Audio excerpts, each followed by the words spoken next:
রোজাদারের গল্প। রমজানের শেষ দশকের এক সন্ধ্যা। আকাশে গোধূলির আলো মিশে আছে, বাতাসে ইফতারের সুগন্ধ।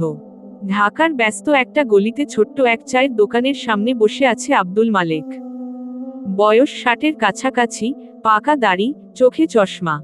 তিনি একজন রিকশাচালক। সারাদিন রোজা রেখে রিকশা চালিয়ে এখন একটু বিশ্রাম নিচ্ছেন।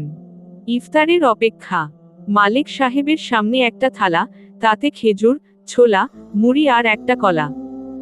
একপাশে বোতল ভরা পানি। পাশেই আরেকজন বসে আছেন, মেহেদী, একজন বিশ্ববিদ্যালয় শিক্ষার্থী। চাচা, সারাদিন রিকশা চালানো কষ্ট হয়নি? মেহেদী জিজ্ঞেস করল।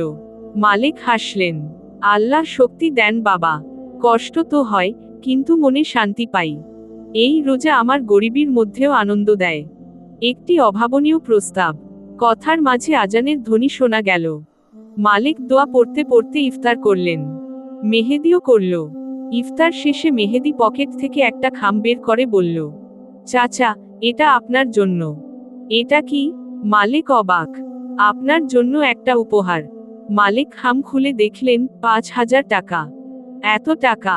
তিনি বিস্মিত। আমি আর আমার বন্ধুরা মিলে রোজাদারদের সাহায্য করি। আপনি তো এত কষ্ট করে রোজা রেখেছেন, এটা আমাদের সামান্য ভালোবাসা। মালেকের চোখে পানি চলে এলো। বাবা, আমি তো এমন কিছু আশা করিনি। আল্লাহ তোমাদের মঙ্গল করুন। রোজার শিক্ষা। ওই রাতে মালেক সাহেব বাড়ি ফিরে মেয়ের জন্য নতুন জামা কিনলেন, কিছু বাজার করলেন।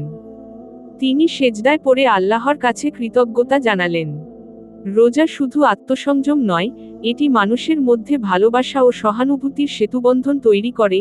সেই শিক্ষা তিনি পেলেন এই এক ইফতারের মাধ্যমে।